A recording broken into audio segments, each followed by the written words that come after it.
Hello, everybody. Welcome to Graded Point Live. Tonight, we are going to destroy borders with the undead. Yes. Yes. We'll figure it out. I'm so hyped up about that intro. I mean, I want to go drive like mechas and do all this crazy stuff right now, man. That's Like, exactly what I was gonna say. That's a really damn nice intro. Not even an anime fan. Oh, yeah. go fight kaiju and drive mechas. That's what I want to do right now. Hell yeah, man. That's the way it's done around here. And like I said, everybody, for the chat out there, welcome. Glad you're all here. Tonight we are hosting the wonderful. Make sure I get this right before I do something stupid, which is not impossible for me to do. Just FYI, the team of 656 Comics. Correct. Yes. Correct. Yes, sir. I didn't mess it up, Mike. I did good. Yay! So we'll See the sailor's happy. Look, listen.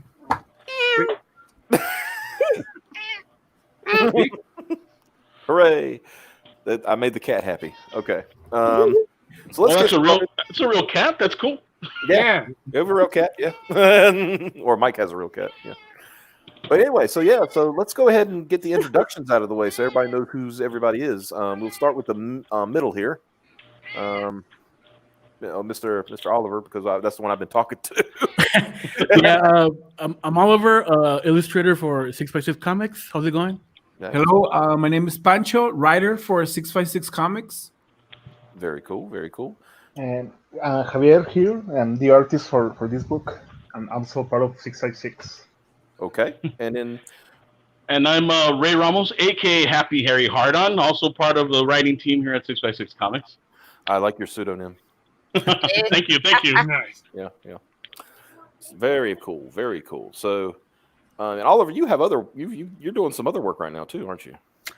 That is correct. I'm also a colorist for Micah Curtis' book, 3 Nights, 4 Days. Hey, I got the name right. Yes. The last stream we went to, I think it was Michael Bancroft. I got the name wrong. Oh no. 4 nights, 3 days. Something like that. Yes, Well, I it's am. funny because sometimes when I'm looking up a campaign, I just put the title in, and I don't even think. So 'cause I have to remember sometimes you have to put that title and then put Indiegogo or IGG, so it'll come up to the campaign. Because I just put in 3 nights, 4 days, and it started showing me vacation spots in India. Yes, that's the problem with the name, but yeah. But I will say this: you must be an excellent colorist if you impress Preston. Oh, really? Yes, he is very critical of colorists. Oh wow. Yeah. Good for you, man. Yeah, because there was a colorist previous to you, right? Yeah. And literally Preston said, "I don't like what he does. Let's get this other guy." Wow. Yeah, man, it's an honor working with these guys. Oh yeah, and your colors look amazing, by the way. Thank you. Just want to get that. And the cool part is, well, I don't know if it's cool, but the other colorist was also Mexican, so I don't know what that says about Micah if he likes to hire cheap labor or something. It's kind of funny because, like, okay, that you're Mexican. Armand is Hispanic. Yeah. Or from Inglewood. So yeah. So how does it feel? How does it feel working for a large white man keeping you down? Yeah, I know. How does that feel? I'm just hired help. I don't know what the hell's going on. It's cool. It's all right. Oh yeah. At least the campaign is funded, so that's awesome. There you go. Exactly. That is cool. I'm glad that's you don't have to worry about that anymore. Yes, I know. Yeah, I am getting paid. Yeah. Yeah. That's a good thing. It's like, oh yes, finally. Yes, thank you. Mike's gonna listen to this later. This is gonna be his reaction.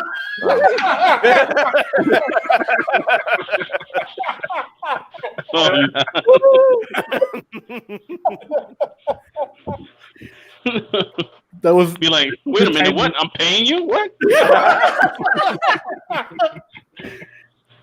Oh man. But yeah, what's Oh, I was just to let everybody know in the chat we've been. We haven't really talked about this too much. Like I said, get some preliminary stuff out of the way before we start going, deep into the Undead Border. Nice. I like that. Yeah. We are going to probably start, hopefully soon, doing a tabletop campaign. Kind of a. I'm not want to give too much details, but it's kind of a superhero-y, nice little cool mashup type, tabletop experience. We're going to do it offline and record it because we decided it'd be best so Piper doesn't get distracted by the chat. And we're going to get a what do you call it? A theme song composed for that, so it'll be kind of different from what we normally do. And we're thinking about hiring these people. And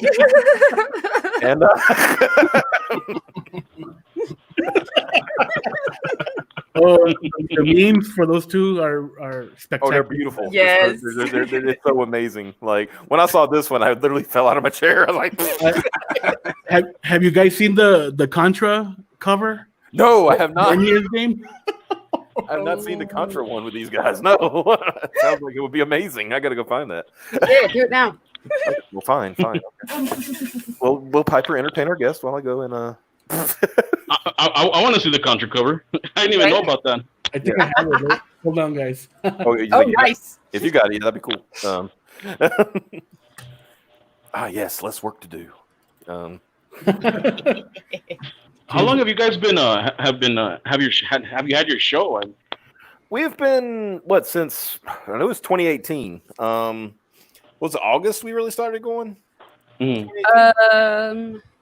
Yeah, about right. when it started hardcore being I would say it's before that when it started being a stream. Yeah. Because we did some Nice. stuff before that, but then we started like really wanting to do like a stream. And at the time, especially with certain news that was going on in comics and things like that, we were literally going every day except for Sunday and Saturday and Sunday. Oh wow. Yeah, because like so much stuff, sometimes hilarious stuff was going on all the time. Yeah, it was literally a laugh a minute at one point, right? We were It trips me out on how much this is a world unto itself, and there's so much stuff going on. My God, man, it's like every day, just something. I wish we could stream every day as well because there's so much stuff to talk about. And like you said, you laugh a minute, like you don't know what's gonna happen from 1 minute to the next, man. It's insane. All right, I got the Contra cover. Thank you. Yeah. Oh boy. It's good. This is good. I was going to say already. It's good. All right, here we go. New Contra. Nice. You know what's even the best part about this? What's that? You see the phone? The phone controls here? It's so awesome. But no, I love it. It's great. Like I wonder what happens if you press the secret code. Yeah. Was it down R? No. That's the Capcom code. Oh boy. The Capcom code is down R, up L, Y, B. That's on Super Nintendo. Gosh, what was the? It's down, up, left, right, A, B, start. That's what it is. There we go. Only it starts with up and then says down. Or yeah, that's the way. Yeah. And then see, I remember that code. I remember the Capcom code. I remember the Mortal Kombat Blood code for Genesis. Remember that? Oh, vaguely. Yeah. ABACABB. It was either Nintendo or Genesis for me. I had to decide which one, so I went in with Nintendo. I never got a Genesis. I went with Nintendo simply because the graphics were better. Yeah. Mm-hmm. I had to rent the Genesis to play that version of Mortal Kombat. Oh yeah. Oh really? Yeah. But the thing is that the controls were really messed up because it was a display console. Yeah, the console you use at the video store to play. So yeah, they will give you the beat up control. So imagine I mean, that's funny. Yeah. Dude, I was bad about that. Like, friends would come over. Yeah, use this controller. It's fine. It's a triangle. It's fine. It's okay. You're right. Evil, evil, evil. We were bad people. I'm in that boat with you, brother. It's all right. Don't worry. Oh yeah, You're good. it got to the point where I was dropping a hint. I was like, if you want to play with a controller, you bring your own. You're like, oh, There you go. Yeah, they start bringing their own controllers. So there you go. No technical advantage. Like everybody has the familiars. The familiars with them. That's all that matters. Oh man, and there'd be that one kid that always had that oversized controller. Thought he was all special. Yeah. Remember that? The arcade stick or what? Arcade stick. Yeah. Oh yeah, I remember that. Or the power glove? Oh God, the power glove. Jesus. What I liked about the power glove, okay, it's supposed to be like it's basically impossible to really control anything with, right? Like for real. Mm-hmm. If you ever seen, there was an episode of Angry Video Game Nerd where he was talking about the Top Gun game for, the old NES. Oh man, that thing was horrible.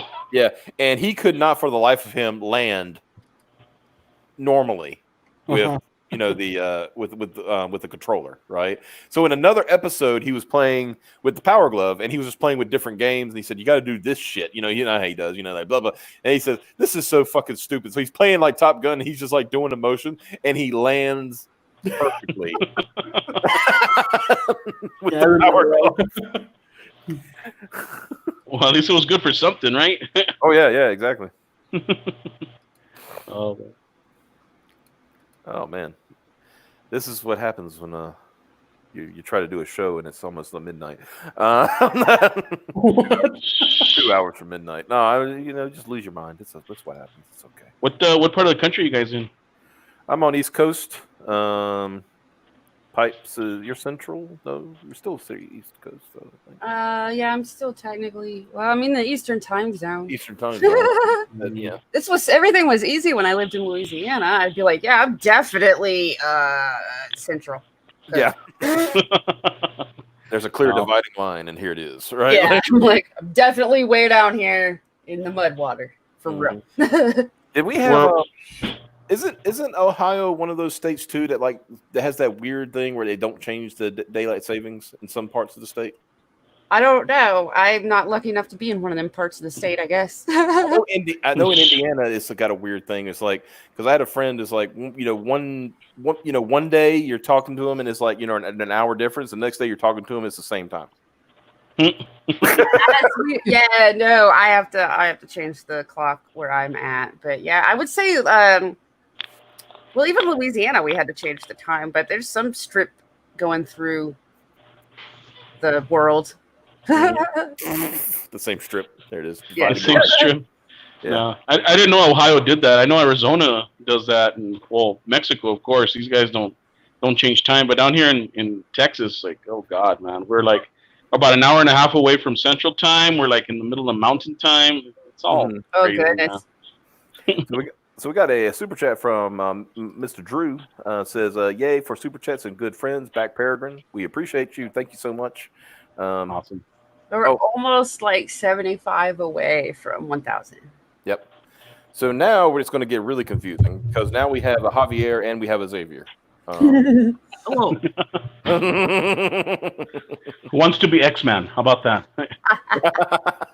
And Alice. There you go. Oh yeah, I remember. I can change y'all's names now. Do you all know that? Really? Yeah. No. I can actually change people's names as the almighty person who runs this or something. So Does that mean Mike's finally going to be Mike? I could do that. Yeah, he ought to do that. I'm gonna do this first. There we go. Oh, man.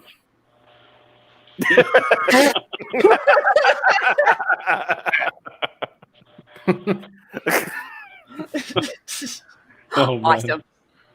There you go. I can't see it. Is that a silent L at the end or? Yeah.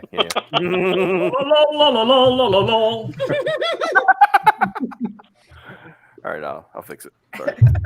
I just needed to test out my new ultimate powers. There we go. That's very dangerous, no? Oh yes. You got to eventually, you got to know especially with women, you don't push it too hard. Well, I mean, Meh, meh, meh, meh.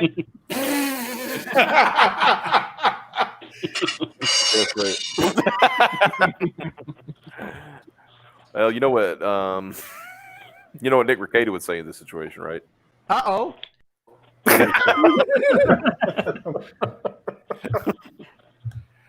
But yeah, so let me bring this screen up because y'all came here to talk about comics and especially your comic. So Awesome. here we are. We got Undead Border, Escape or Die. Cool. Nice. So tell us about this project. So when we started working on this, it was very, very many years ago. So it's gone through a few changes. The original title for this was called Infestación, which of course translates into infestation. But it kind of gets lost in translation. So we decided to change the name, especially with the area that this takes place in, which is right on the border between the U.S. and Mexico. So we decided to name it Undead Border. Really, really quickly, like the elevator pitch is, it's about a few teens that have to escape Juarez.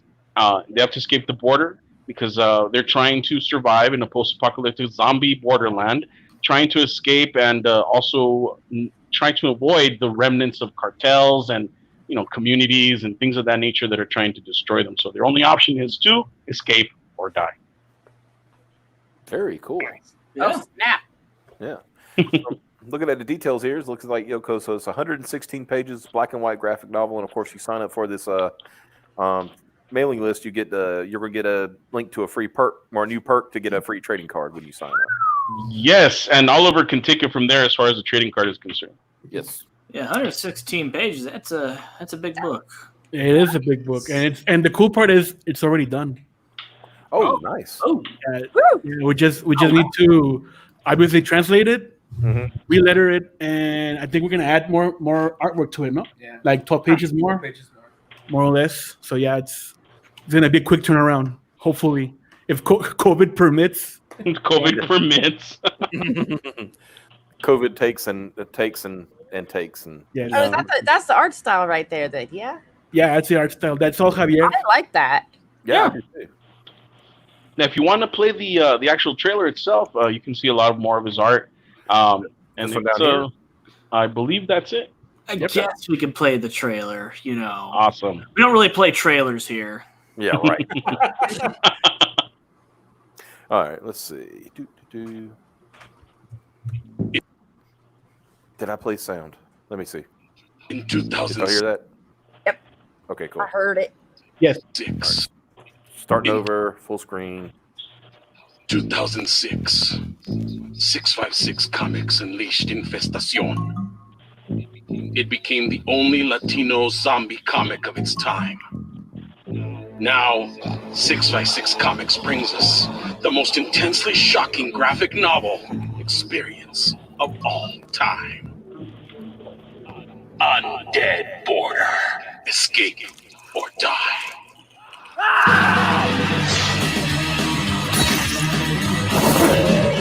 The border is overrun by the living dead, and the only option is to escape or die.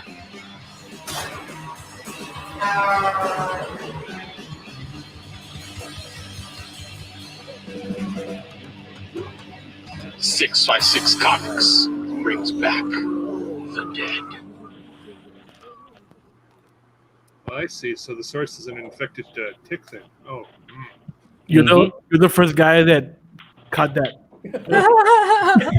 Is that kind of like because they had that tick that was going around making people allergic to meat? Sort of. Well, it's interesting because in this area of the country, there's a big tick problem, and especially in Juarez. And the thing about ticks is, correct me if I'm wrong, I think Pancho knows a little bit more about this, but ticks are very, very, like they're practically indestructible. So, what was that story that you were telling us, Pancho, about them burying themselves? Yeah, they bury themselves like for several years, and then they come out. It's very. It has this cycle of life. Very how do you say it?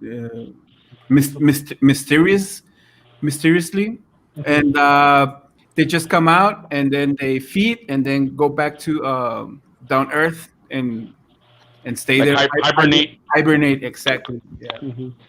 Like, Yeah, thousands upon thousands of fucking eggs off a single gullet of blood, and they just keep Exactly. sucking more and more and more, and then they lay their thousands of eggs, they go back to sleep, and then they fuck off.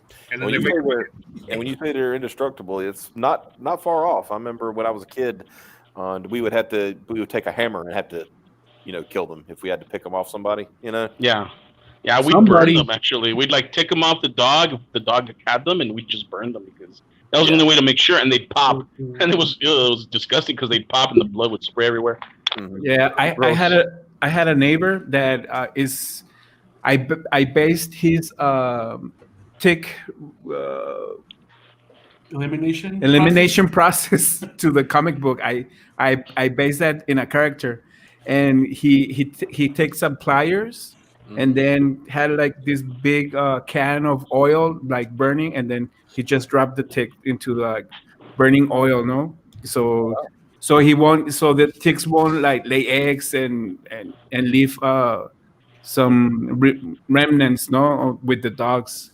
Yeah, it was one summertime that especially our dog got like infested. We have like grapes. Yeah, like grapes hanging. like grape. Yeah. So that big sack of blood that they get. Yeah. Yeah, it was really quick. So or all our zombies are like with those with ticks infested. No.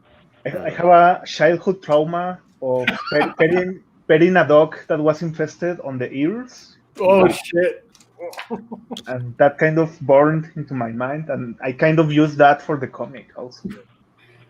This is a really, really bad time for me to have found my first tick on a critter today. How did you dispose of said tick? Now I'm freaking out. Like, am I sure it was dead? That's why we asked, how did you dispose of it? I stabbed it repeatedly with a pen. Oh man, should do it. I did. I looked it up too. I was like, "Holy shit!" Stabbing with adolescent. It was an adolescent tick, and while y'all were talking, I went and actually found the body. Oh wow! So I have confirmed it is definitely dead because I realized I had killed it, but then I had saved it in a spot so that I could ask one of my friends about it. Mm-hmm. Like whether or not I should like be freaked out more or anything. Mm-hmm. And so I had to just what part of the dog did you find it on? Well, that's the thing. It was on a cat got out and the cat went back in, and I picked up the cat, and it was then all of a sudden the tick was crawling on me, so I dropped. Oh wow! Yeah, it freaked me out. I dropped the cat and killed the tick. And killed the cat. Actually, I found a tick on me. Light the cat on fire just to be safe. Yeah. Wow. For legal reasons, this is a joke. Exactly. But yeah, I found a tick on me like last week, honestly. Did she try setting you on fire? No. Okay, good. I decided to be a man and smashed it like a real man. Nice. No, literally, I got it off of me, and I smashed it between my fingers, and then I got up and took my knife and cut it in two. Oh. Midair.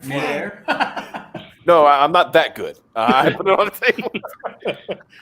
And did you yell at it when you were killing it? Because that's what I do when I kill like bugs and stuff. I yell at them like, "And don't come in here," and blah blah blah. And, tell your brothers and sisters.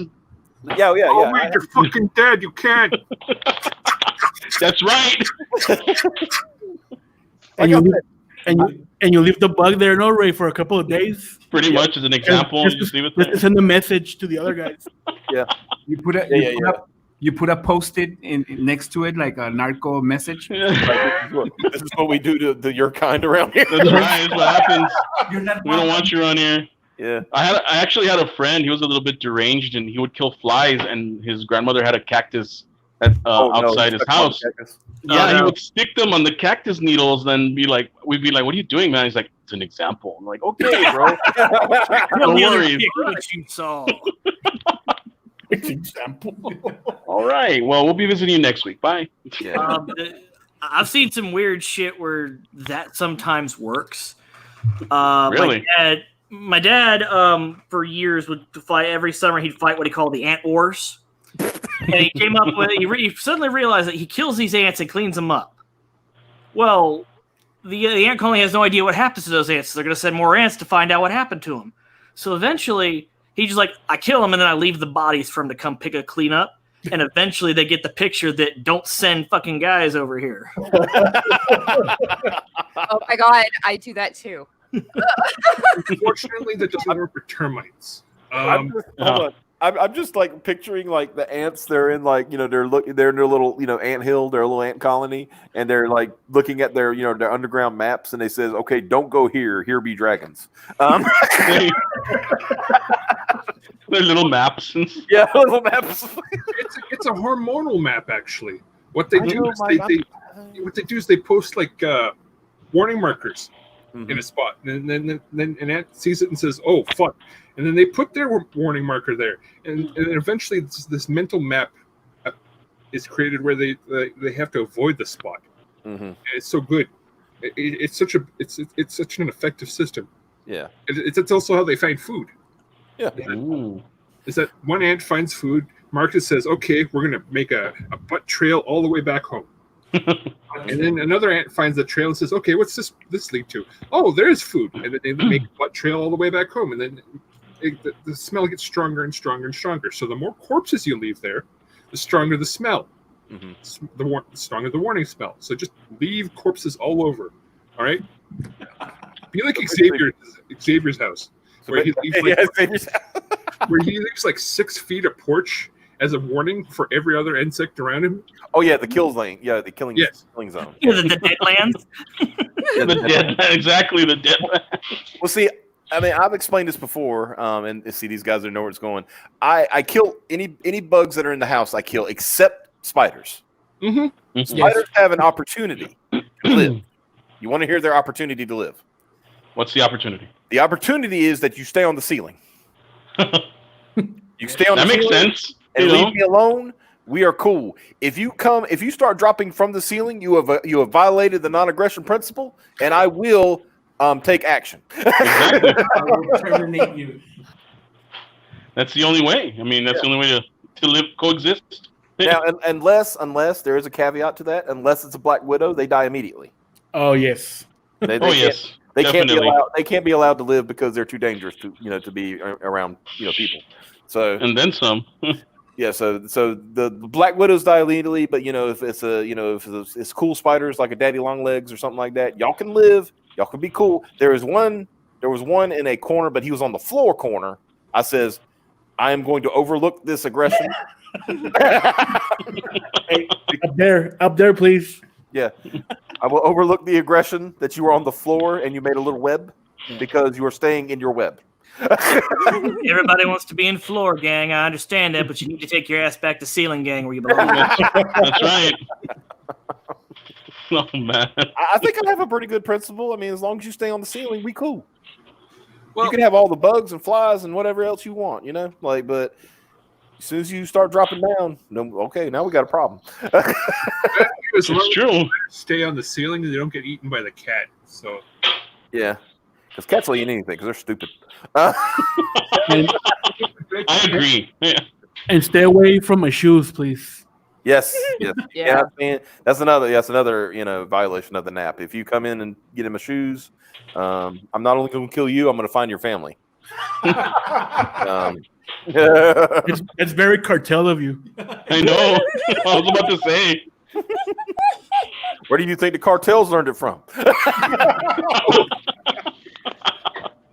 The bug killing handbook. The bug killing handbook. Yeah, there's a handbook. It's like, man, we could apply this to some stuff we do. Man. It's kind of like I know you've heard about probably in recent weeks the burger hornets. Yes. Those thankfully those got killed because there was only like one crate of them. Oh yeah. They found the colony, didn't they? Yeah, they killed them. Good. So everyone's safe from those. I mean, that was like a legit. it was cool, but it was also hilarious. Like the actual hunt they went on. You know, there were people out like border border agents because they were like the Canadian and American border, so they were like looking on in border regions and all this stuff, and they were like, we got to find the nest. We got to find the nest. And, what killed it? A frog and a salamander, or? I hope so. They were finding a couple different things that actually would kill it that were not native to its environment. Mm-hmm. But it's one of those things where the solution to these things showing up in your neighborhood is not bring these other things to your neighborhood. You don't want any of these things here. So flamethrowers, right? Flamethrowers. That's how you kill them. That's what I would do. Fuck yeah. That's how they're killed in their native countries, right? Mm-hmm. Okay, so these murder hornets, when they're going out to go find like food, their favorite prey are honeybees. Yeah. Oh wow! They have a lot of food. They have a lot of eggs, a lot of honey, and they'll eat. These fucking things are voracious. However, the Japanese honeybee has a defense. Mm-hmm. They can boil alive 3 degrees. They can stand heat that is 3 degrees hotter than the hornets can. So what these bees do is that when a scout comes in from the murder hornets, is that they'll wait for a little bit, let her think that she's gonna take back some meat to show everyone where this honeybee nest is, and then they swarm her, and then they proceed to bake the shit out of her with their bodies. Wow. Yeah, that is cool. They just vibrate the molecules in their body like the fucking Flash. It's not too far off, because what they do is they form a bubble, and I'm talking about this is in flight, right? So they literally form like a warp bubble around the murder hornet, and they boil it essentially, and that's how they kill it. It's really interesting. But yeah, the Japanese honeybees have adapted a way to defend themselves from the murder hornets. That's awesome. Because I think they said like one murder hornet could like wipe out an entire colony. Oh my goodness! European honeybees have no defense against 30 of these hornets. Yeah, an entire colony of honeybees is destroyed in an hour. Yeah, because they can go in. They actually rip the heads off the workers. Mm-hmm. So so basically, what we're saying is that murder hornets are communists. But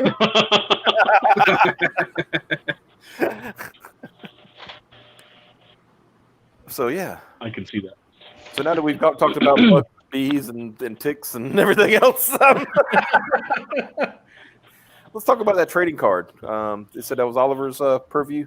Oh yes. Today I sent out an email update.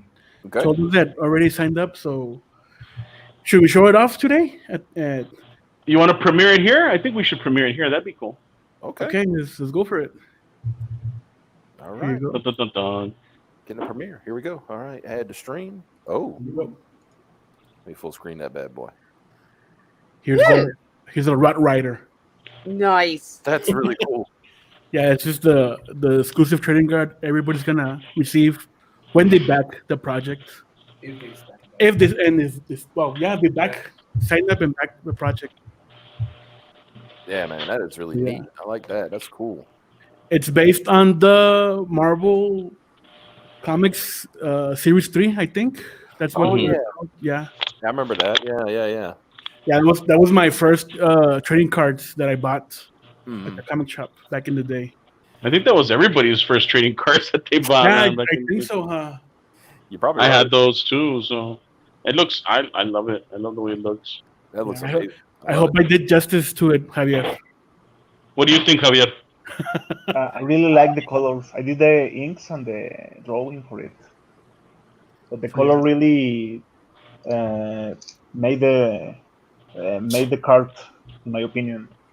I don't know, man. It kind of looks like he was midway through a McTwist when his arm came off. Yeah, that was pretty much the idea.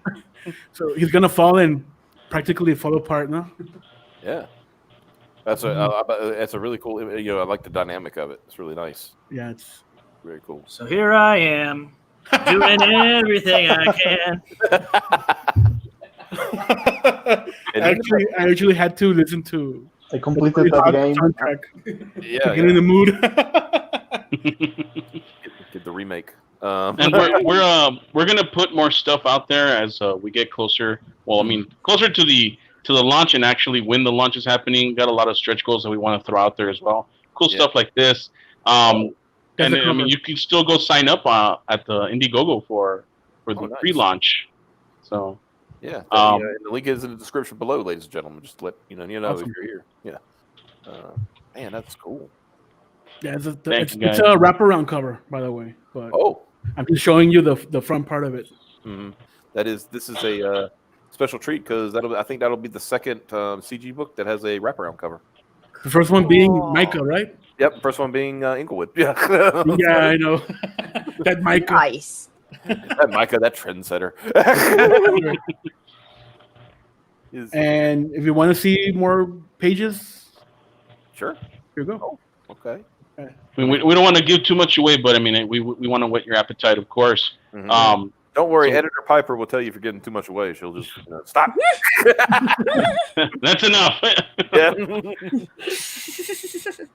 Yeah, and the whole idea for the book, like I said, has been germinating for a very long time. It's gone through a lot of changes. This is just one piece of the whole epic story itself. And it's interesting because when we first started the book back in the mid 2000s, I had the opportunity to go to San Diego, and I met George Romero. And I got to sit with him and talk to him for a little bit, took some pictures with him. And during that time, like, nobody was really into who he was. Everybody was all like hyped up with, the Dawn of the Dead and The Walking Dead, the remake of Dawn of the Dead and The Walking Dead. And Romero was just kind of the legend who started it all was right here, right? Like, exactly. And I got the opportunity to talk to him, and I pitched him the idea of what we were doing, like Zombies on the Border. Check it out, blah blah. And he actually gave us his blessing in a way. He was like, "Wow, I never thought about that. That's great. Like, to social commentary, all that aside, that's just a great idea to present the zombie genre in a different light." So that kind of hyped us up a lot as well. So we just continued with the trend of trying to do our own little, I guess, piece of the zombie history there. Yeah, that is really. I mean, I'm digging the art style. Seriously, I mean, Piper, you could let it go. You could say something because you're more of an art person than I am. That's what I dig this. Nice. Yeah. Thank you. You hear that, Javi? They like your art, Javi. Thank you. Can I quote you for the back of the cover? Thank you so much. I dig this. You absolutely can. Absolutely. Yeah. Okay, you know what this reminds me of? The Gorillas. Yes. Yeah. That's where I was trying to place where I felt. Right. I like that art style, and yes, I see it. Yeah. That Jamie Hewlett Tank Girl type style. Yes. Yeah. Yeah. But hopefully a lot better book than Tank Girl. Oh. Damn. Oh God, we tried getting through that like years ago, and it was Mike has the second one really was text. Oh, it was just we couldn't figure out what the fuck the story was about. I knew the first one was from like watching the movie, right? Yeah. Mm-hmm. The second one didn't make any fucking sense. It's just showing Tank Girls off being hot, and that was, well, nice. I mean, but it's not conducive to a story. Kind of like those old, some of those '90s comics of X-Men, where it's just the female X-Men doing poses in different scenes. Why though? It's like, oh, this is pretty awesome, but this has nothing to do with story. But I don't care. Oh, like that one issue of the Hulk where of She-Hulk, where we're just like, you know what, we're gonna just boost sales by drawing you naked, jumping rope. Yeah, I remember that. Yeah, I remember the bad girl craze from the '90s. Also, there was like a bunch of different bad girls. Lady Death was one of them. All those other ones too. Same thing. It was just a giant poster book of just poses. Yep. Kind of like when Wildcats came out. It was literally just the book was just like different poses of Zealot and Voodoo. Pretty much. Yeah. Your splash pages, right, and full figure. Yeah. Drawing. Well, it's the fold out pages and splash pages and stuff. Yeah. Gimmick. well, this is good, Jim, but I don't understand where he. And then Jim's like, "Fuck you! I can do what I want. This is my book." Pretty much. I remember. I think it's Cyberforce. There's a panel where Ripclaw is like falling. Oh, there, he's and jumping. there's like 5 word balloons, like with. He's paragraphs explaining each. everything. Yeah, I remember that. He's jumping from a tree and he's like explaining like a monologue, and he's jumping from a tree. He was talking really fast in that panel, man. I don't know. Yeah, that as actually I remember that was in a also in a old X-Men book was when I think it was Wolverine when Wolverine just basically murked the entire Hellfire Club by himself. Yeah. And there was literally one panel where he's like leaping towards a guy and he does like a 3-paragraph monologue while he's leaping. And that's when the joke came around that's one of Wolverine's hidden mutant powers is to explain is to do an entire monologue in mid leap as he's about to kill somebody. It's like that fast talker guy, like, oh wow, did you just sell me something? I don't know. The Micro Machine guy. Yeah. Yeah, there you go. Micro Machines. Yes. Also a Blur from Transformers. Yeah, I know. So, yeah, man, dude, I'm digging this style, man. The story that you're telling, it sounds like it's going to be really good. And it's a different take, like you said. And what's good is like it's on the border, so we can watch that taste of Border Town out of our mouths from a couple of years ago. Oh shit! Oh yeah. Me and my buddy, poor Eric. Yeah, right. Whatever. Fuck that guy. Anyway. That's yeah. Was it Robbie Rectum showing his butthole? All of those guys are getting canceled, no? I mean, right? Yeah, like every one of them who's like been an one guy, like everyone's been an asshole, and one who literally showed his asshole. You find out, big surprise, they're a creep. Oh man, it's the tendency, right? The bigger the people bitching about stuff that other people do are the ones doing it, no? The louder they are, yeah, exactly. Mm-hmm. Oh man. Well, yeah. So this is the real like border town. We're actually trying to coin the phrase border horror.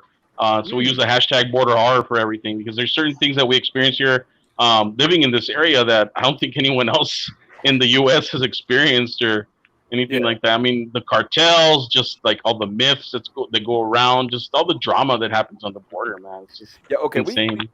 We do have a question because. We notice patterns, right? Yeah, are you gonna ask what I think you're gonna ask? Yeah, you know what I'm about to ask. I don't know. He knows what I'm about to ask.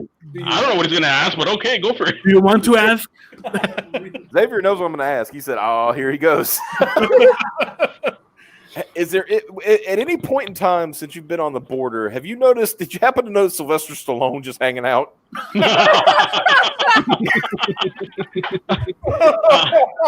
Oh, they're not allowed to talk about it. You can tell in their laugh. They already got served NDAs. I think the only actor that had the balls to be here is Denzel Washington. Oh, okay. When he was no, my friend. No. There's one person. There's only one person that has ever been able to that had the balls to do it. The one man that everyone else is afraid of. The one man that even Danny Trejo is scared of. We know who that man is. Oh yeah, Chuck fucking Norris, man. Oh, nice. Think about that. Oh yeah, man. I'm just saying. Look, okay. Here's our theory. If you've ever heard this theory, it's pretty. So we saw Xavier pointed out. I think it was your father who said it, right, Xavier? Yeah. Okay. Xavier pointed out in John Rambo, the fourth Rambo movie, the one before, the one before the last one, took place in Burma. And at the time, they talked about, Burma's a hot spot, violence and all this stuff. Well, that movie happened. All of a sudden, you didn't hear about Burma anymore. and Xavier's father's theory is that it was not a movie; it was a documentary. that Sylvester Stallone, under the auspices of making a movie, went down there and cleared Burma out. Maybe more than a documentary, it was like in Fargo. It was a cover-up A covert op. A CIA operation. Yeah, we're making a movie. Yeah, right. Yeah, it's making a movie. It's fine. It's fine. Your special We have- effects, it's not gore. We have not seen Rambo down here, or Sylvester Stallone rather. Chuck Norris was here in the 80s. That was about it. That's when he shot Long Wolf McQuade. Yes. Yes. And Denzel, that's right. Oli was right. Denzel was filming in Juarez and in El Paso. And I forgot who else was here. Oh, they were shooting. Arnold Schwarzenegger did Conan. I don't know. That was in Mex. In the Samalayuca Desert. That's right. That's correct. A couple of miles from Juarez. But that was when Juarez was cool. Yeah. It was safe. Yeah, back in the 80s too, Ray. Juarez was actually cool. What? In the 80s, it was a cool place. A cool place. Yeah. Jim Morrison came came down here in the 70s, 60s. He got lost. And is that when Jim Morrison was riding around in that car that had the nuclear waste in it? No, that's another story, Ray. we had a potential Chernobyl here during the 80s, right? Yeah, but Juarez was cool. When Juarez was cool. that got a island. More or less. I believe Johnny Cash went down to Juarez too, and when he came back, he got caught with amphetamines. Oh man. Oh man. Yeah. Like, sorry, Johnny. Yeah. Well, it was kind of his fault. I mean, he did cross the border with drugs. I mean, he went looking for Sky Blue, or what's it called, the Breaking Bad meth? Yeah, it was Sky Blue, wasn't it? I forgot, man. Yeah, because because he got addicted to amphetamines. It kept him going as he said back in the 60s and 70s, and he went and he crossed the border, and of course, they got him, and they took him down in Juarez, Mexico, like that lyric. That's where the lyric came from. That's why he did it. Like, so he comes back, and Border Patrol, they're checking everything, they can't find it, and then they pick his guitar up and they rattle it, and you can hear the and he goes, "All right," he said, "you can either unstring it or we're gonna bust it open." Oh man! So here's Johnny Cash at the Border Patrol station unstringing his guitar so he could pull the amphetamines out. I wonder if they all asked for autographs afterwards. Like, they probably did. In all honesty, that was a big thing back in those days. It's like if you had pulled over or got found somebody that was famous doing something, you usually got out of it by getting like a autograph or some shit. It's like some simple graft. Yeah. We're gonna have to keep the amphetamines, Mr. Cash, but could you sign this for me for my kid, right? Just for my child. Yeah, make it out to Julio. sees his name tag and it says Julio. He's like, oh. Who do I make this out to? eBay? Big B Little E? A popular name right now. I know. eBay. Okay, make it out to PayPal. Oh man. So yeah, those are the type of situations that happen down here. I mean, there's so much stuff that just constantly is happening, going on. That guys up in the east, you guys up in the East Coast, you don't hear about it. It kind of gets filtered, and then it just becomes this other thing. But man, it's just insane, like the stuff that we witness and stuff. So the deal is, especially with our media, is like they don't want to tell that because it would make a certain someone look like they were right about something. You know what I mean? Yeah. Yeah, we know what you mean. Yeah, so they can't have that. So what we're going to do is talk about how we need to blow up the Mount Rushmore now. So. Oh yeah. My God. It's crazy, man. The whole border wall thing is insane to us because we've lived with it like our whole lives. It's interesting because first there's a wall this is already existing here. There's a wall, then there's a fence, then there's a freeway that could possibly kill you if you cross it. Then there's a moat, like a legit moat, and then there's another fence, and then like you have to run where these we think there's like mines there. We're not sure, but we never tried it. Yeah. And then after that, there's a river, and then there's Mexico.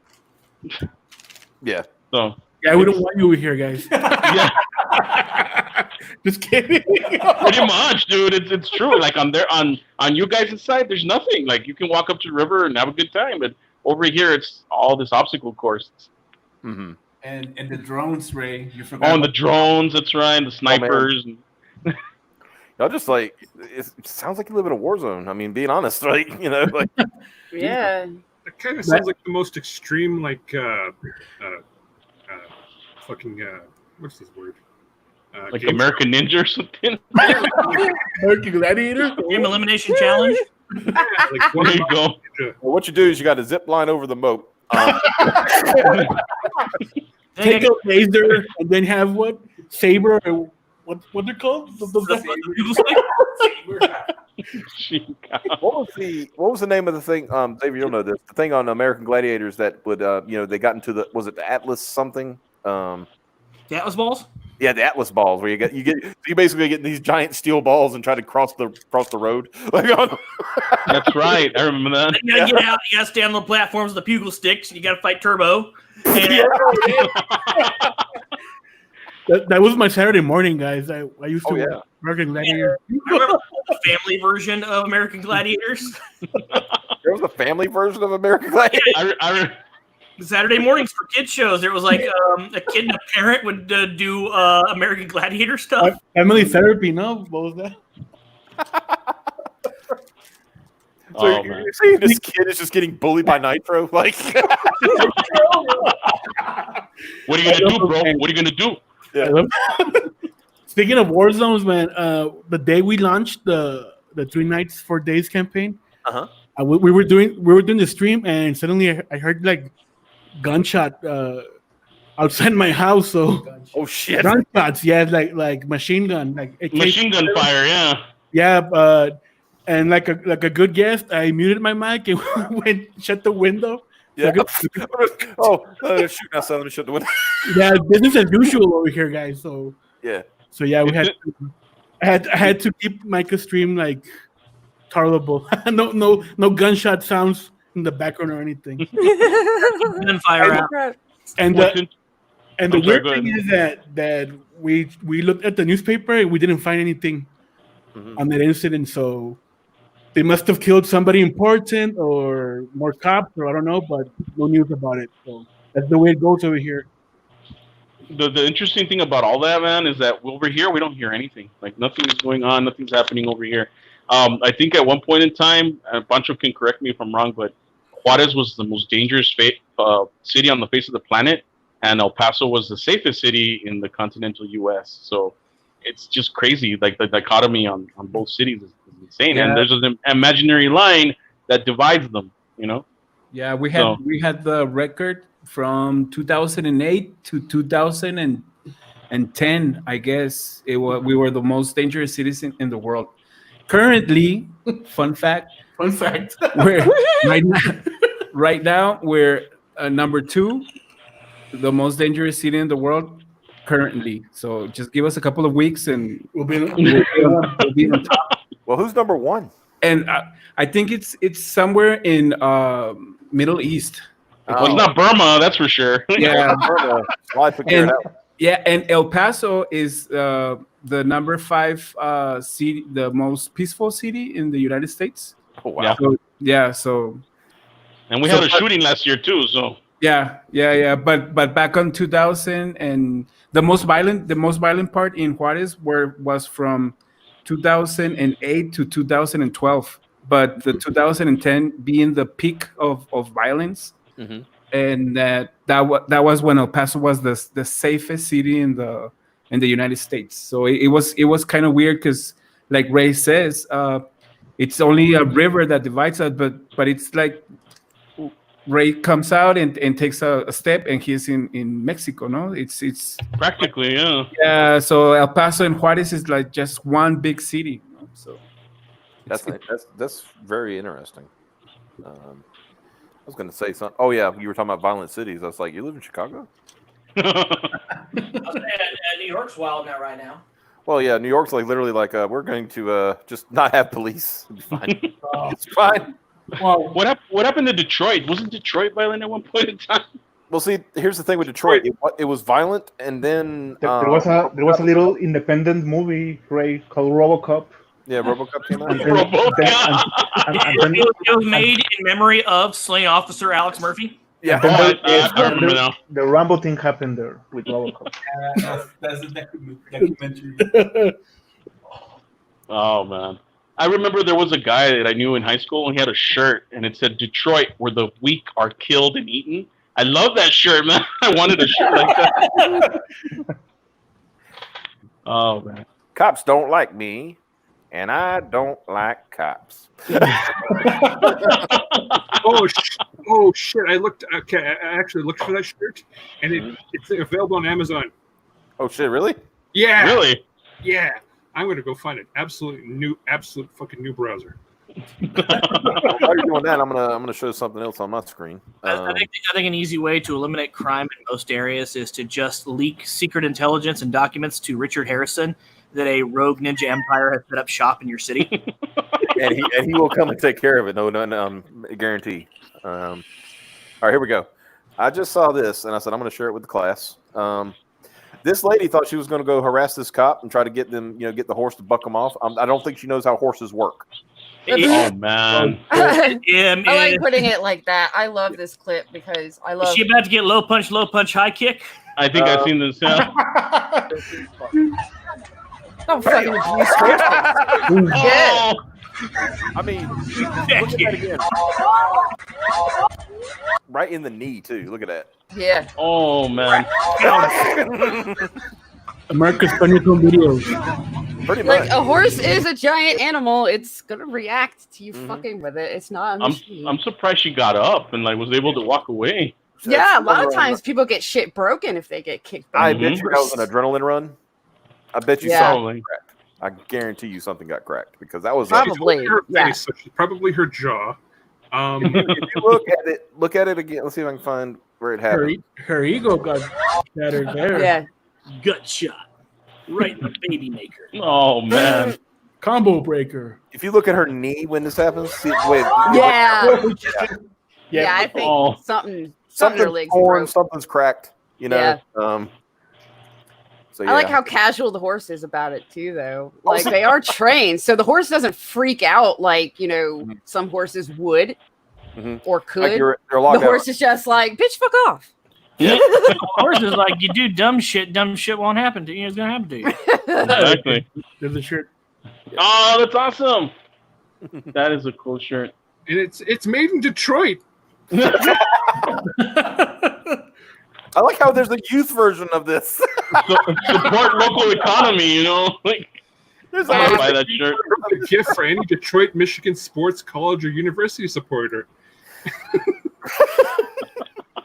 Detroit, where the weak are killed and eaten. That's awesome. I want that. Wow. I'm gonna get it. Does it come in baby sizes? Because you get them for those little baby onesies. A onesie. K2, K3, K4. Wow. You got plenty of good sizes for a Damn. kid. Yeah, that's for little kids. Yeah. That's a tiny child. Look at that. Like, I'm here to represent Detroit. They do have man sizes, right? Like Yeah, 4X, they got 3X. Yeah. yeah. We got to see if they got big boy sizes for men. They have 3XL. Okay, good. That's Let's see what type of woman. That'll work. and women. XL. They got 3XL. Only got XL. Yeah, but remember, women's sizes are weird. yeah. In regular black, they have XL, and in man's, they have 3XL.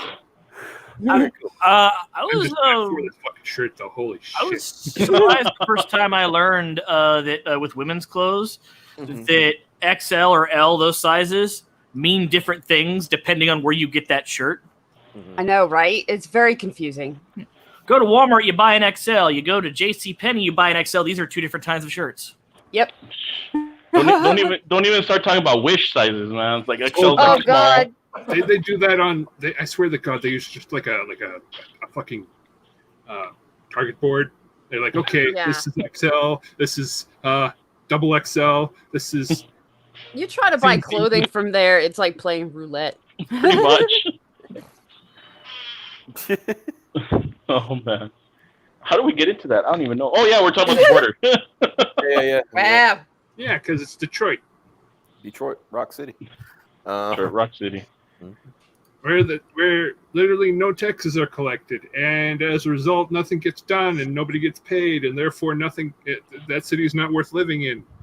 Yeah, you remember when Detroit was like a major metropolis that had like the auto industry and all that based there? Just kidding. Mm-hmm. Oh, man. Please take me home. Probably a lot of them like. Oh no! What do you got? So I'm sure y'all have heard of the Babylon Bee, right? Oh Yeah. no! Yeah. Do they have another fire title? Yeah. Let me share this. They've been They've been around wilding. the park lately. Yeah. They've been wilding. That's all I can say about that. Yeah, here you go. Oh yeah. I just saw that one. It's a statue. It can't tell me no. Can't tell me. Oh man. Oh man. Oh whoa! I love the look at this. Oh no. What is it, like 50 Shades of Biden or what? What's Right, going on there? It was a simple partnership. Civil partnership. I'm in even charge. Do you I don't think even you're in like Joe charge, like Barack? I don't even like Joe like that. Wow. He's It's funny because I got it off a Piper retweet. That was Yep. But yeah, Joe Biden. Let's go sniff some hair. As soon as you're like, oh no, and you showed it, I was like, I just retweeted that. Yeah, well, thank you for providing Wow. content for the show. Sniffing hair, man. That's just isn't that just like what like midgets do? Like, yeah. What? I mean, That's the only one. That's the only way I can, To be fair, I'm sure that Joe Biden's a mental midget. So let's see. I mean, we have footage of him like biting his wife's fingers, admitting that he's Mistaken working his sister for his wife and biting her fingers too. So is he like a cat? Is that what it is, or something? Yeah, he's. I mean, at this point, he probably has the mentality of a cat. It's Yeah. saying that 120 million people died from coronavirus. 120 million people died from gun violence. Biden as a cat makes a little bit too much sense. I have these hairy legs, and the kids, they like to rub it and like to pet it. Holy shit, I forgot about that. And I roll over on my belly, and they want to pet me, and I want to let them pet me, but only exactly 3 times, because then I bite the shit out of them. It's funny you're making that up, but what's funny about that is I can see it being real because he said some weird shit. Like, pretty much. What was that one he said that I always like quote? It was like, "Oh yeah, you should let your kids hear words." I remember. You should put the record player on and let your kids hear words. Yeah, that's what it is. Let your kids hear words. The record player. Put the 8-track on. So we got another little thing here. Man. I wanted to talk about this thing, but that's okay. This is more important, probably. We'll talk about this. It might be a cat in a human suit. So I found this on Twitter just a minute ago. Oh no! Strong female characters that inspire me. They're all shit tier. Oh no! I think these are It'd really be great good. if they're all men. You ready? Yeah! Fucking A! Okay. Stop right there. Okay, I have this hatred of Mothra. I'm sorry. I've always hated Mothra since I was a little boy. I don't know what it is about Mothra, but she just really irks me. I don't know what about why. Mothra Leo? What's up with that? Perhaps. Because Mothra Leo is fucking cool. Because he can do stuff and not die. You know what it is? It's the fairies. I think it's the fairies that bother me. They're always hanging around, talking to Mothra and shit. So it seems to me, Ray, that you have some Mothra issues. Maybe the problem is that you're just a misogynist and you just hate tiny women. And here's a misogynist.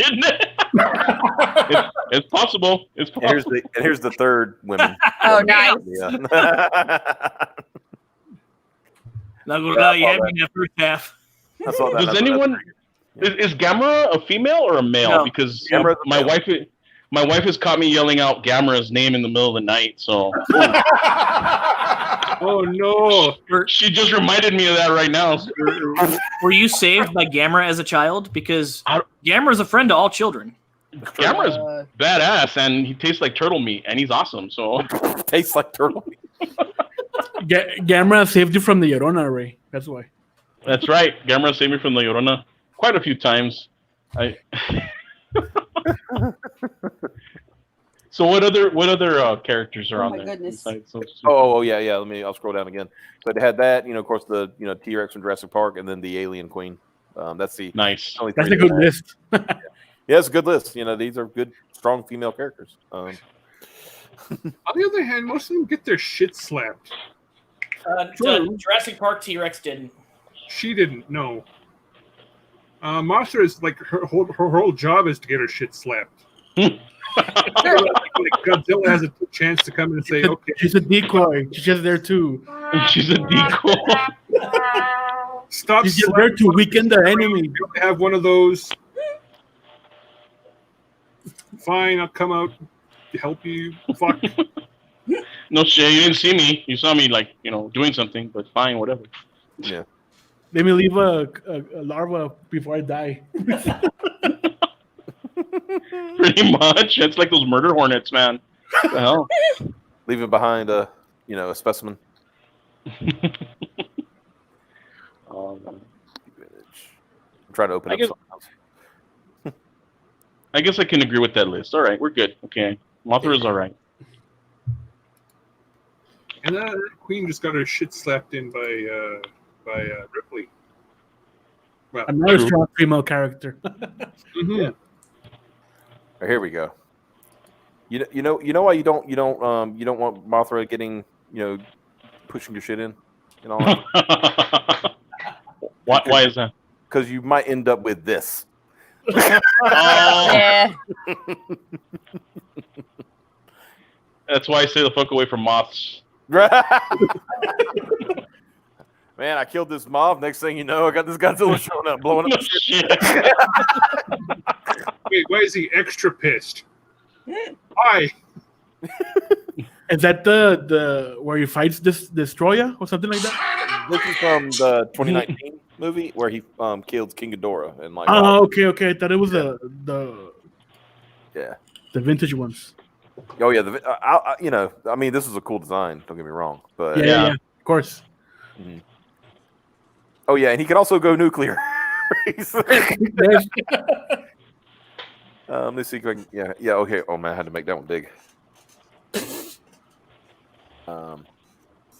I make my thing big. We don't want to know about that. This one in here. There you go. Look at this shit. Oh, and if you look at this GIF, you can see the Mothra wings in it. Yeah. Oh wow. So that's what happens. Yeah. That's basically her. She gave Godzilla her last bit of power before she got murked. Dragon Ball Z style or what? Yeah, pretty much.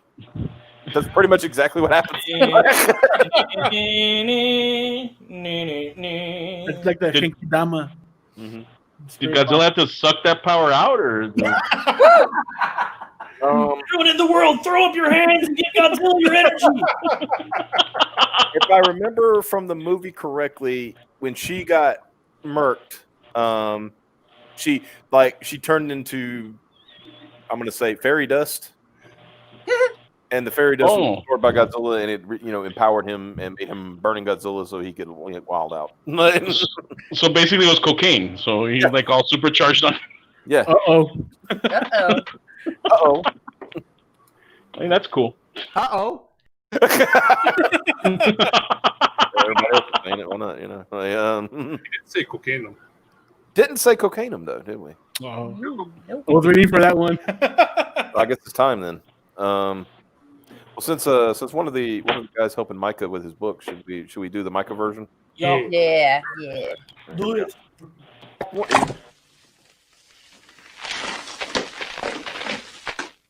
Cocainum.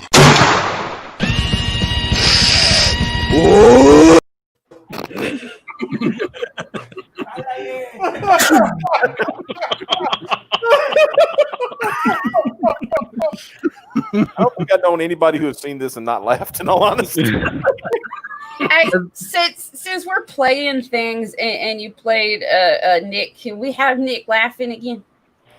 I don't have that one readily available. I need to get it uploaded. But I need to grab that. I know which one you're talking about. I can get that on YouTube. I love that one. Give me just Yeah. Go to YouTube. And y'all talk amongst yourselves so we don't have dead air. Oh shit! Now I gotta do shit. So anyway, I'm over here looking up ticks and freaking out now, you guys. Like that's check this out. But back to Joe Biden as a cat. There was a meme that was going around, like the Joe Biden speech generator, and I think Mike and I messed with it a little bit. If you have a phone with predictive text, type in the words "Here's the deal." Oh yeah, that was fun. And then just pick the next 20 suggestions and see what you come up with. All right, I'll tell you what I'll do. Hold on a minute. I'm going to do this. I'm going to send a text to Piper, and I want Piper to read it. Interesting. Here's one of the ones I came up with. All right, here's the deal. If y'all want me that way, you can come over here and get me some stuff for lunch or something like that.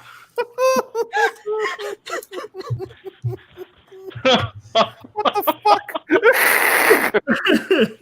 All right, okay. There's Piper. All right, okay. Here we go, Piper. I'm not going to tell you. I'm just going to read it. Here's the deal as I'm typing it. Here's the deal. He's doing it. Yeah. I'm all anxious now. I want to know. Expensive killing. I know. That and the prospect of cocaine. I mean, I'm just like, wow, come on. Woo! And when we do predictive tests, it's always the middle one, right? Yeah, usually. Okay.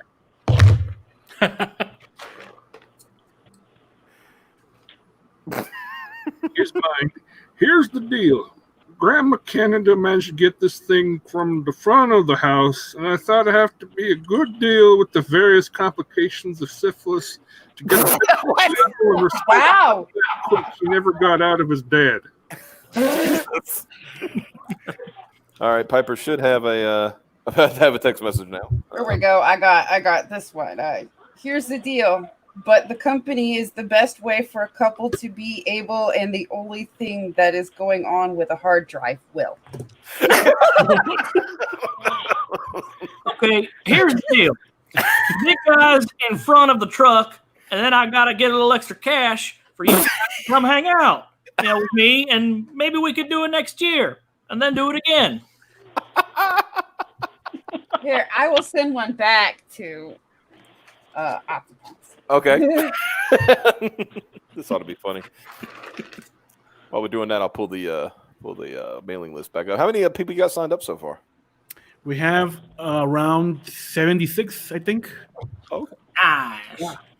So let's get that to 100. That'll be a good idea. Hell yeah. Hopefully so. So Now, I do want to ask, you guys might have talked about it earlier when I wasn't here, but I have to ask now. This is a sequel to that other book, correct? That was in your trailer?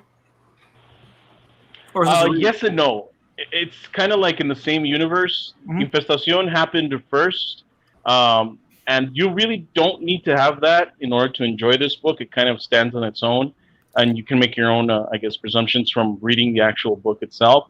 Oh. But, I mean, as part of the tiers that we have, we are hopefully going to offer the other books as well, depending on where we are at once we start getting funded and stuff. that's what I wanted to hear. Or you can sign up to the mailing list, and I'll send you an update with the PDFs. That's of the right. previous books. Yeah. I'm just saying, you can do that. I just want to make sure you guys have an opportunity to sell that original book again. Oh yeah, we are going to collect the whole 3 books, I think. Yeah, right. The whole 3 books, and maybe offer it as a stretch goal. But we're still planning on it. So the way that we have it set up is, yeah. Of course, there's the beginning, which is Infestación, and then at the end of that book, it spills over into El Paso, which is the book that I wrote, which is called Hell's Pass. And then there's a few other tie-in books in there as well. And then there's this one. This is the newest book, the newest offering that we have, which is the Undead Border, Escape or Die. But I mean, the other books. Hopefully, we will be collecting everything and offering them as well down the road. So. While we're waiting on that next. Well, I got this. If you want me to read it real quick. Here's the deal: if I don't get a copy from the website, then I'll be able and not get it from you. Okay. All right. Here's the deal. Now I'm going to send one to Xavier. Nice. Here's the deal. Awana is now what you want to say about the world and how much we can get together, and then you can start doing something.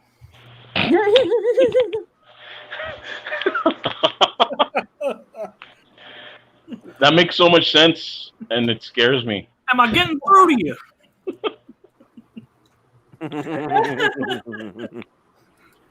Oh man, I'll have to play this game. Here's one more that I had while we're waiting. Now here's the deal. With the new update on my phone and the phone number of the other guy and the other fellows are on my side of town. All right. It should be sent to you now. Here's the deal. And I don't think she was a big fan group or a bit more of this is the only thing she has to do with her. That's more of a Joe Biden because none of that makes sense. I just sent Xavier one too. I like that it's actually like the predictive text, despite me saying the same thing in the beginning, predictive text is still going in a completely different direction every time. All right, now here's the deal. If I don't shave it, then I'll get a good example for myself because of my diet and the fact I've been sick. What the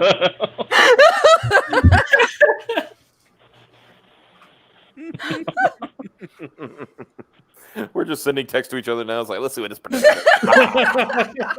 this is content, isn't it?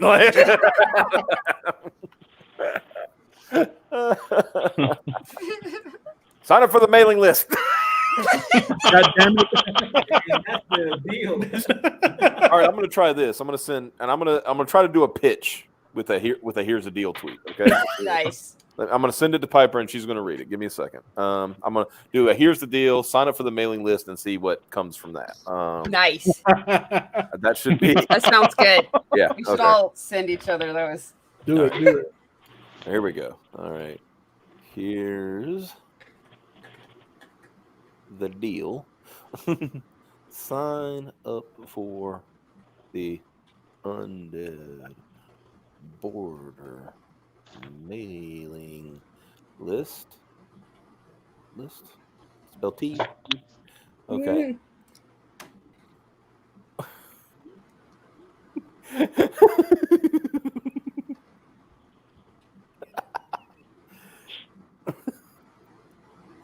All right. And sent. Wow, mine ended up freaking weird. Well, wait till you see the one I just sent you. I just sent one to both of you. No, Xavier sent me a regular here's the deal, and then I sent him a mailing list one. Okay. The regular here's the deal from Xavier is here's the deal. We will be able for the weekend, and then we can make it work on Saturday night if we have to do that tomorrow. And he sent me a regular here's the deal. Said here's the deal. We have decided that we can make the same thing as soon as you can get them in there and get back to the office or something else. All right, let's try it. Okay, Piper, read him the shield tweet. That I sent. Oh, okay. Yeah, I was going to say, like, wait a minute. I'm looking at the wrong thing. Here's the deal. Sign up for Undead Border mailing list, but the only way you can get it is that you will do it to the other side.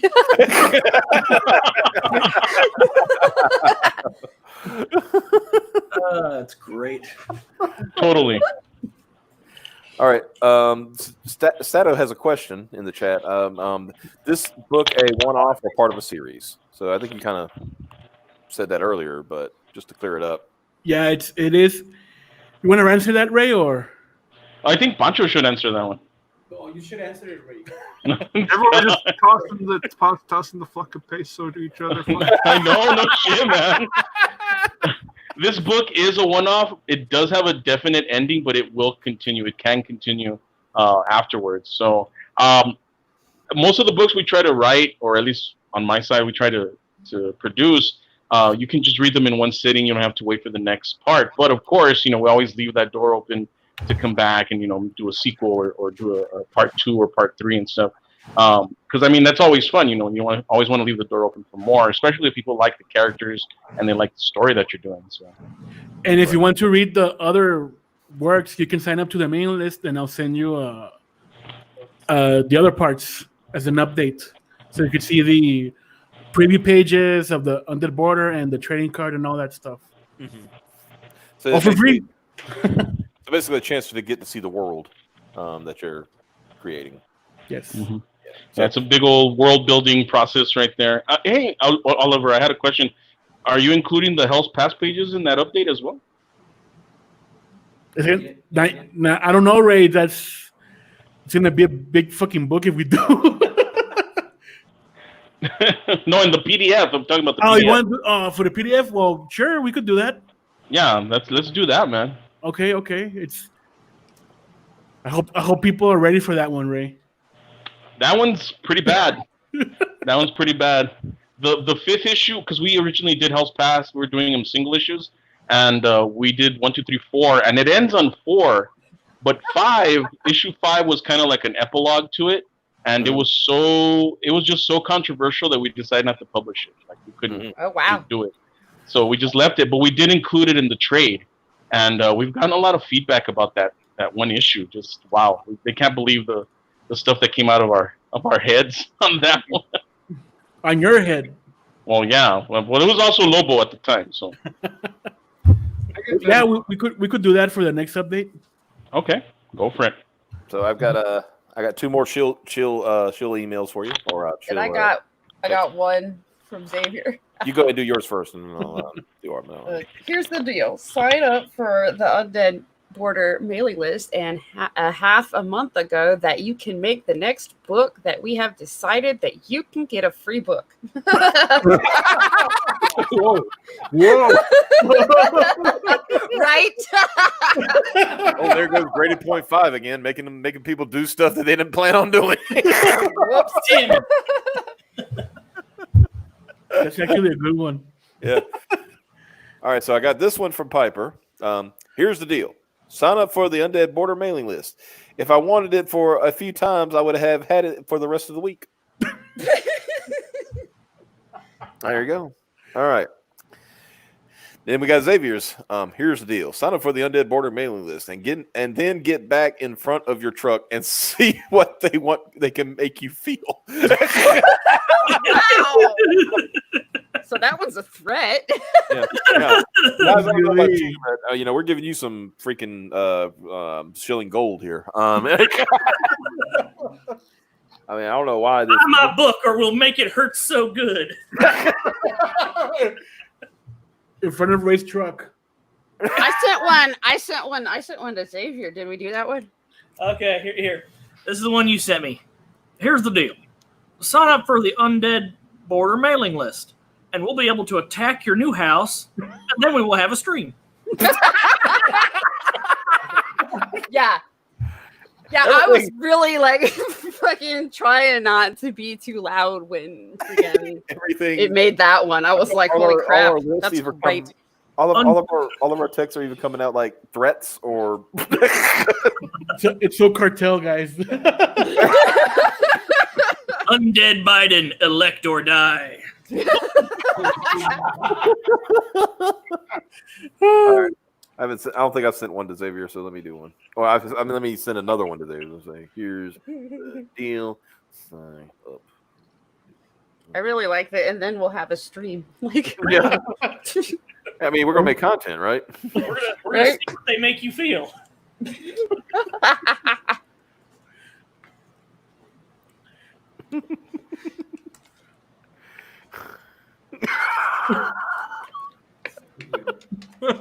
Oh no!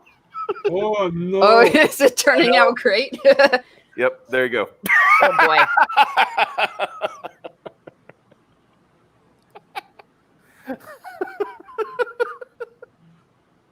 You get it yet? Oh boy. All right, here's the deal. Sign up for the Undead Border mailing list, and I have to say, the least I could have done with a man is that I think he is the one. Oh. Oh no. Oh my. Yeah. It's That's a bit much. well, we've now we're just Mr. Biden, I don't even like you as a friend. You are smart. You need to, like, in your book, like on the inset pages, put in like here's what Joe Biden thinks about our book, and The quotes now. yeah, Back cover quotes. yep, yeah, After Piper said, "I dig it," and then put Joe Biden's. yeah. Joe Biden would just be like, sign up for the Undead Border mailing list and get back in front of your truck and see what you can make you feel. And to make sure you don't get in trouble, put Joe Biden in a question mark at the end of it. Like, You should do the one that I sent Xavier and make that quoted graded 0.5. yeah, Then we'll have a stream. We'll text your house, and then we'll have a stream.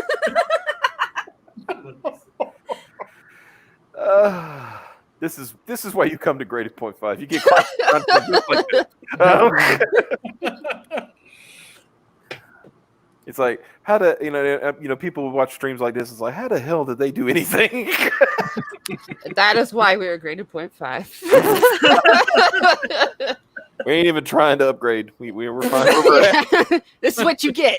I love it. I wish I could get my head out of the gutter, but it's just so warm here, and the interesting smells.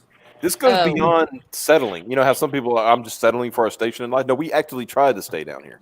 All right, I'm sorry about that, guys. I had some technical issues over here with my phone, so it's very fine.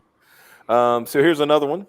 Here's the deal. This is from Xavier. Here's the deal. Sign up for the Undead Border mailing list and get a good time for the next week, and then go back in town for a few hours and get to work.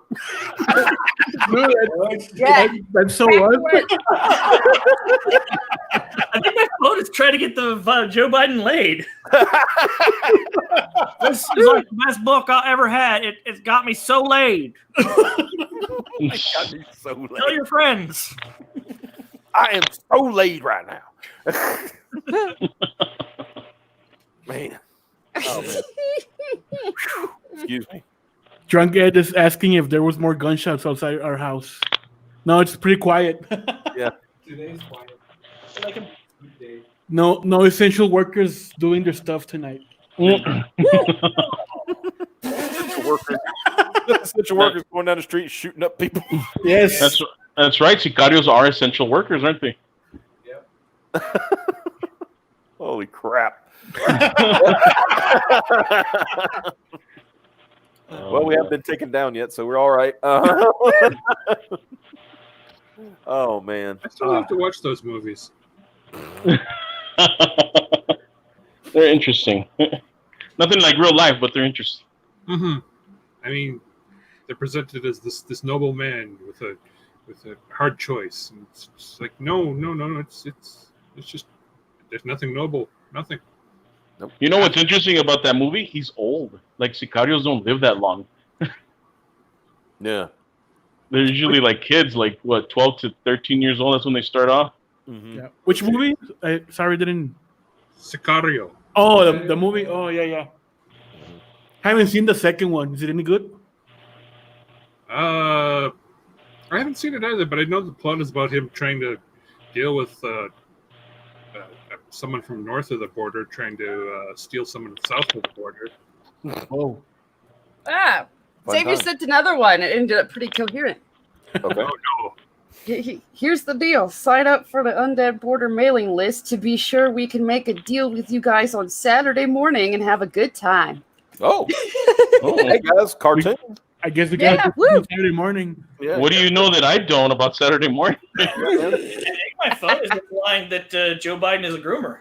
There you go. Oh, That word. Groomer. Oh, that'll get us kicked off YouTube. My phone is suggesting if you buy books, it'll get you laid. And he's like, I just want to show you a good time. And if you buy this book, you're gonna feel good in front of this truck. What? Oh no! And then we'll stream. Oh my gosh! Oh yeah, so sign up for the mailing list, everybody. Good, appreciate that. That'll be great. No, yeah, seriously, I'm a moron. I like refreshed it, like I'm looking at a total. Like, Well, let's see. You'll have to come back again after you launch too, so we can mess up your campaign like we just messed up your mailing list. We're having a great time. I want to come back. Yeah, that's the fun. That's the point here. You come here, you have some fun. You know, we do crazy shit. You know, like this. I'll tell you what. Since some people said they missed it, we're gonna watch the trailer one more time. Awesome. Close out. Cool. Make sure we're good to go. All right, here we go. In 2006, 656 Comics unleashed Infestacion. It became the only Latino zombie comic of its time. Now, 656 Comics brings us the most intensely shocking graphic novel experience of all time. Undead Border. Escape or die.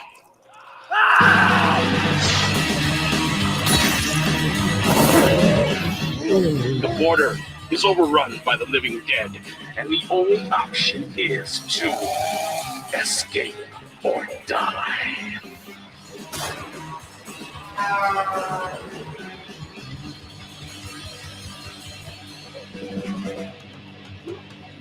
"656 Comics brings back the dead." I love it.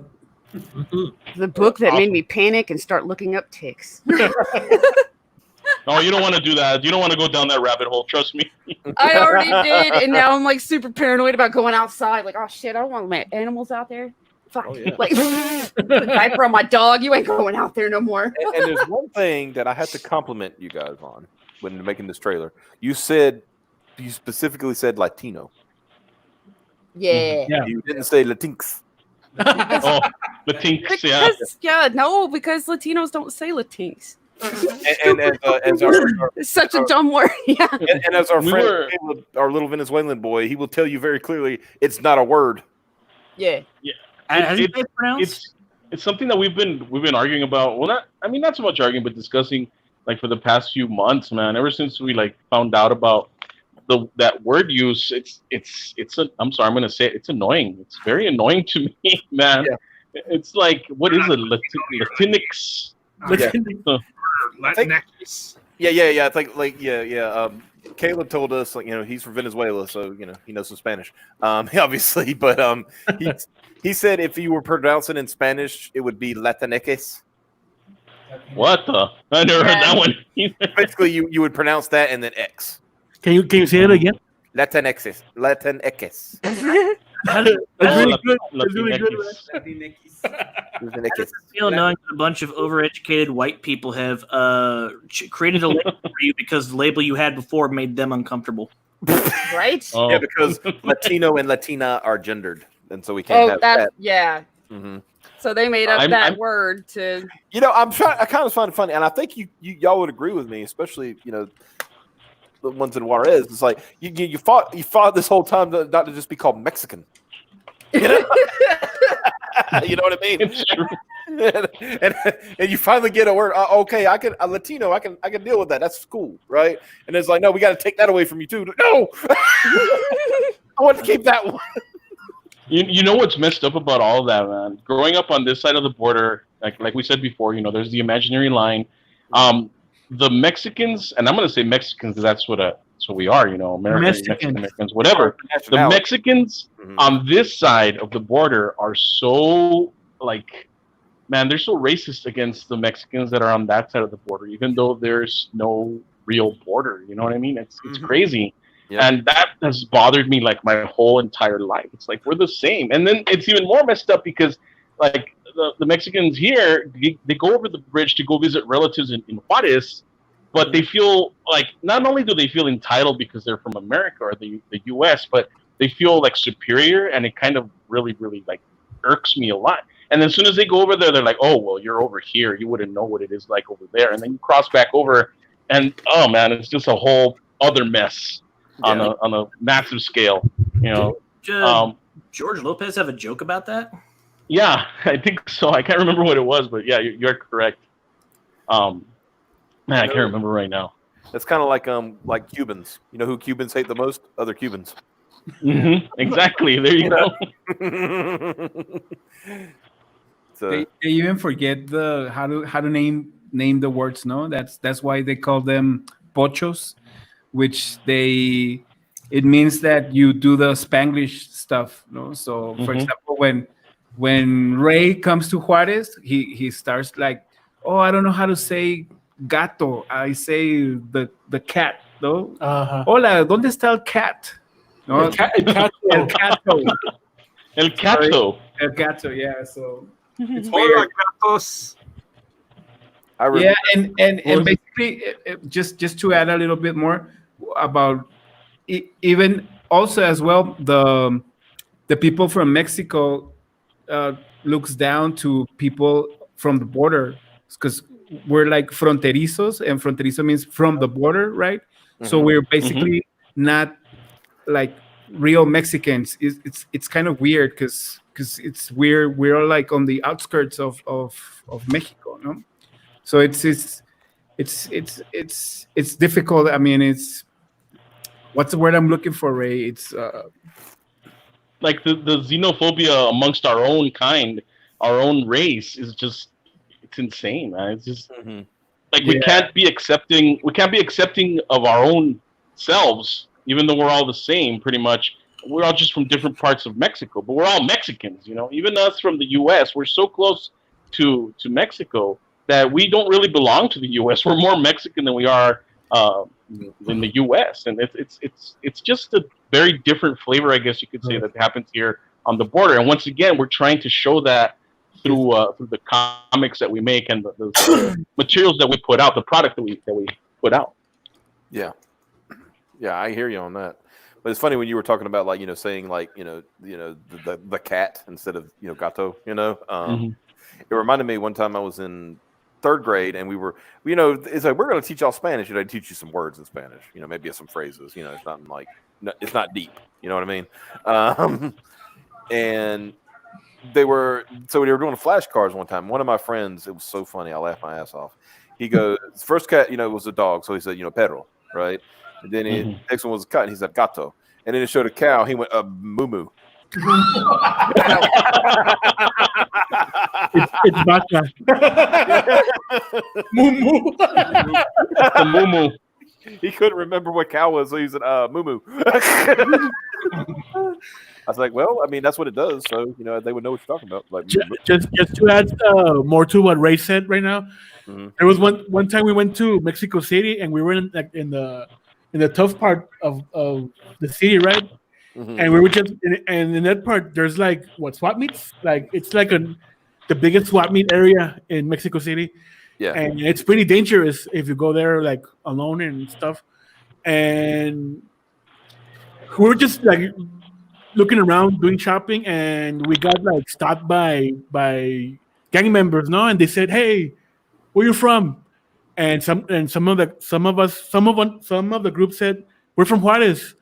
And then the guy answered, "Oh, it's okay. Keep doing your business here." Yeah, sometimes it works that you're from here, so and sometimes it doesn't. No, you might get shot too, but yeah, it's just like a flip of a coin. No, it's yeah. From Juarez, fuck you. More or less, run. And that's happened to us like what 3 times whenever we leave. Yeah, it happened a lot of times whenever we're like doing cons in Mexico.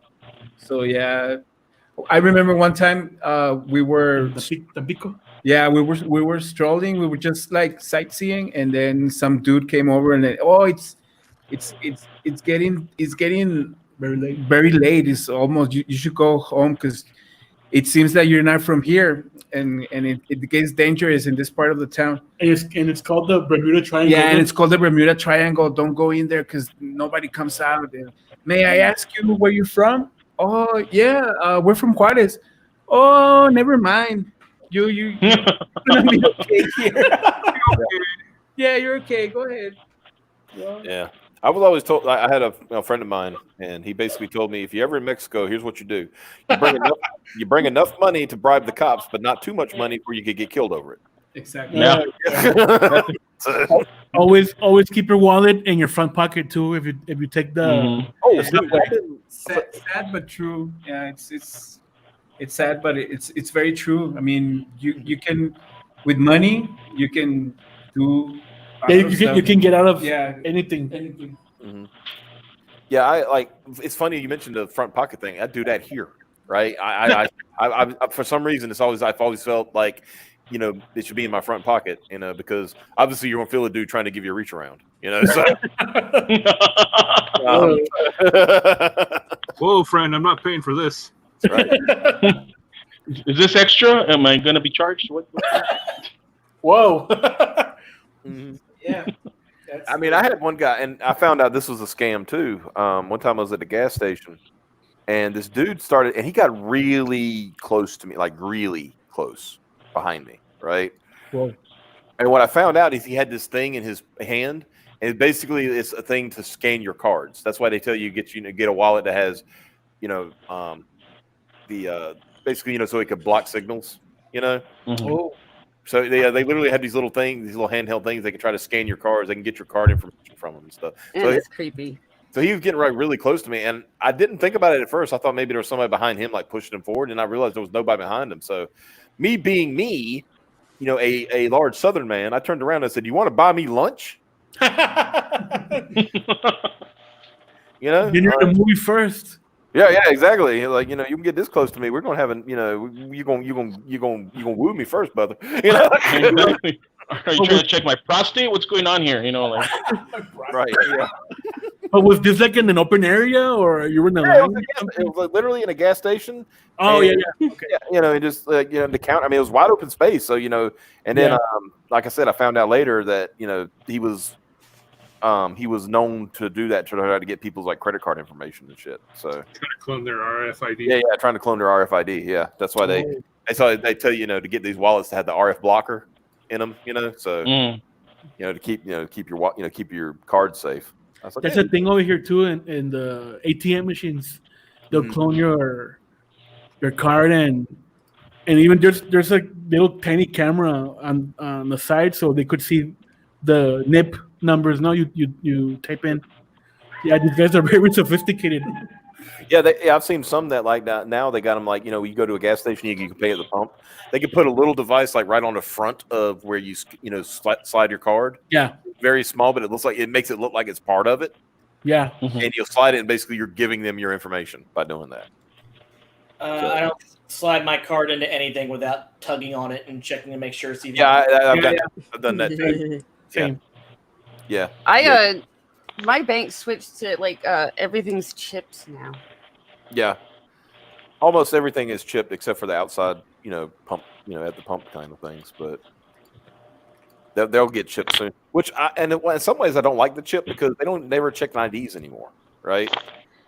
Yeah, I don't like the chip because I've had to go through multiple cards because the chip thingy freaking wears out faster than the.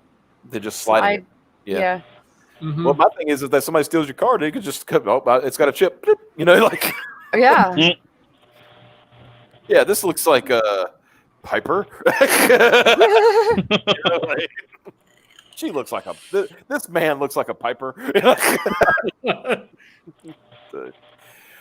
But yeah, so try to let's see what time. Oh, getting a little late. So we've gone over. We've gone over. Obviously, you're gonna have a game. When are you launching? Hopefully by early August. Okay, so not next month. Well, not this month, but next month. So Yes. Cool. Nice. So, We're trying to reach 200 mhm. signatures or emails or whatever you call it. Yeah. We're trying to reach that number and try to launch. So you're looking around maybe between like the week of the 3rd of August. More or less. Yeah. And we're trying to get another show, so just to get more people on the list. Oh yeah. Well, I will. I'll when we go offline, I'll hit you with some people to hit up. Awesome. Thank you so much for that. Yeah. We appreciate you guys having us on your show, especially on a Wednesday night. We also have a show usually on Wednesday nights, and you guys are more than welcome to come on there if you guys just want to shoot the shit, just talk about whatever, anything goes on our show as well. So. Oh, sweet. That sounds awesome. We'll definitely do that. And like I said, everybody, check out the Undead Border Escape or Die mailing list. The link is in the description below. If you're watching this later, try to help these guys out. Hopefully this will give them a little bit of a boost. Like I said, it'd be nice if we could go ahead and get them to that nice even 100 number right now at least, and then they can work towards that 200 goal. Cool. Stuff like that. So yes, ladies and gentlemen, thank y'all so much for joining us tonight. I don't think we've got anything. We don't have anybody planned for tomorrow night, so it might just be a chill stream tomorrow night. That's fun. So y'all have a good one. We will see you tomorrow night, and take care of yourselves and sign up for this mailing list. Y'all have a good Thank you. Awesome. Thank you, guys. Very much. Bye-bye. Bye.